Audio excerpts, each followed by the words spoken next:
नमस्कार. चैत्र शुक्ल प्रतिपदेलाच गुढीपाडवा का साजरा करतात आणि गुढीपाडव्याशी निगडीत काही पौराणिक कथा आहेत, त्या कथाही आज आपण जाणून घेणार आहोत. त्याचबरोबर या दिवशी कोणता प्रसाद ग्रहण करावा याविषयी माहिती आज आपण पाहणार आहोत. त्यासाठी हा व्हिडिओ शेवटपर्यंत पहा. गुढीपाडवा हा नवीन वर्षाचा उत्सव साजरा करणारा सण आहे. हिंदू कॅलेंडरनुसार चैत्र महिन्याच्या पहिल्या दिवशी म्हणजे चैत्र शुक्ल प्रतिपदेला हा सण साजरा केला जातो. नववर्षाच्या पहिल्या दिवशी नवे संकल्प करून प्रगतीकडे वाटचाल सुरू करण्याचा हा दिवस आपण गुढीपाडवा म्हणून साजरा करत असतो. गुढीपाडवा हा दिवस 3.5 मुहूर्तांपैकी एक मुहूर्त आहे. या दिवशी नवीन वस्तू खरेदी करणे, नवीन व्यवसाय सुरू करणे, सोने चांदी खरेदी करणे, वाहन खरेदी करणे इत्यादी गोष्टी या दिवशी केल्या जातात. म्हणजेच आपल्याला जर कोणत्याही नवीन कामाची जर सुरुवात करायची असेल तर ती या दिवसापासून करणे अत्यंत शुभ मानले जाते.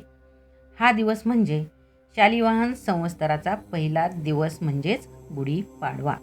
याची आख्यायिका अशी आहे की राजा शालिवाहनाने मातीचे सैन्य तयार केलं आणि त्या सैन्यावरती पाणी शिंपडून मातीच्या सैन्यामध्ये प्राण भरला आणि मग या सैन्याच्या मदतीने शत्रूचा पराभव केला. तेव्हा हा विजय उत्सव ध्वज फडकवून लोकांनी साजरा केला. तो दिवस म्हणजे चैत्र शुक्ल प्रतिपदा. याच दिवशी शालिवाहन शक सुरू होऊन नवीन वर्षाची सुरुवात होते. शक म्हणजे कालगणना. ही कालगणना सुरू करणारा पहिला महाराष्ट्रीयन राजा म्हणून आजही शालिवाहन राजाचे महत्त्व आहे. दुसरी आख्यायिका अशी आहे की भगवान विष्णूने मत्स्यरूप धारण करून शंकासुराचा वध केला. त्या मत्स्यरूपी विष्णूंचा जन्मही चैत्र शुक्ल प्रतिपदेचाच. आणखी एक आख्यायिका अशी सांगितली जाते की चैत्र शुक्ल प्रतिपदेला प्रभू रामाने वालीचा वध करून त्याच्या छळातून प्रजेला मुक्त केलं. वालीचा म्हणजे आसुरी शक्तींचा प्रभू रामाने दैवी शक्तीने नाश केला. तो हा विजयोत्सवाचा दिवस. या दिवशी घरोघरी रांगोळी काढून आनंदाने विजयाची गुढी म्हणजे ध्वज फडकवून आनंद उत्सव साजरा केला जातो. पुढची आख्यायिका अशी आहे की ब्रह्मदेवाने सृष्टी निर्माण केली, विश्वनिर्मिती केली ती याच दिवशी. म्हणूनच नूतन वर्षारंभ म्हणून चैत्र शुक्ल प्रतिपदा म्हणजेच गुढीपाडवा साजरा केला जातो. या दिवशी जे आपण गुढी उभा करतो त्या गुढीला ब्रह्मध्वज असंही म्हटलं जातं. हिंदू कॅलेंडरनुसार चैत्र शुक्ल प्रतिपदा म्हणजे मराठी नवीन वर्षाची सुरुवात. म्हणून या दिवशी प्रगती व समृद्धीची गुढी उभारून आनंद उत्सव साजरा केला जातो. नववर्षाच्या पहिल्या दिवशी नवे संकल्प करून प्रगतीकडे वाटचाल करण्याचा हा दिवस म्हणजे गुढीपाडवा. या दिवशी गुढी उभा करण्यासाठी एक अखंड बांबूची काठी घेऊन त्या काठीला नवीन वस्त्र किंवा रेशमी वस्त्र, कडुलिंबाची डाळी, फुलांचा हार आणि साखरेची गाठी बांधून त्यावर तांब्याचा कलश उपडा ठेवून गुढी बनवली जाते आणि ही गुढी मुख्य प्रवेशद्वाराजवळ पाट किंवा चौरंगाभोवती रांगोळी काढून त्यावर उभी केली जाते.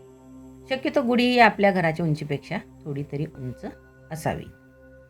ही गुढी उभारल्यानंतर तिची पूजा करावी आणि आपण जे काही चांगले संकल्प केले असेल ते संकल्प पूर्ण होण्यासाठी प्रार्थना करावी. गुढी उभारल्यावरती कडुलिंबाची पाने, गूळ, चिंच आणि भिजवलेली हरभऱ्याची डाळ, हिंग एकत्र करून हा प्रसाद बनवला जातो आणि घरात सर्वांनाही दिला जातो. गुढीपाडव्या दिवशी घरात पुरणपोळीचा स्वयंपाक केला जातो आणि हा पुरणपोळीचा नैवेद्य गुढीला अर्पण केला जातो. हा दिवस विजयाचे, नवचैतन्याचे आणि समृद्धीचे प्रतीक मानला जातो. या दिवशी पुरणपोळी किंवा गोड पदार्थ खाऊन, कडुलिंबाची पाने खाऊन आनंदोत्सव साजरा केला जातो. या दिवशी कडुलिंबाची पाने आणि गूळ खाण्याची परंपरा आहे. हे आरोग्यासाठी, विशेष करून रक्तशुद्धीसाठी आणि त्वचेच्या समस्या दूर करण्यासाठी उत्तम आयुर्वेद मानलं गेलेलं आहे.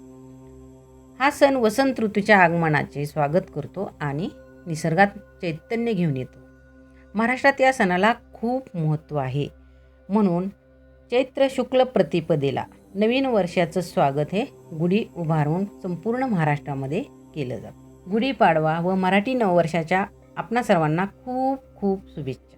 हे नवीन वर्ष आपल्या सर्वांच्या आयुष्यात आनंद, आरोग्य, सुख, समाधान, समृद्धी, यश घेऊन येवो हीच सदिच्छा. आपल्याला हा व्हिडिओ कसा वाटला कमेंट करून सांगा. आवडला असल्यास लाईक, शेअर आणि सबस्क्राईब करायला विसरू नका. धन्यवाद.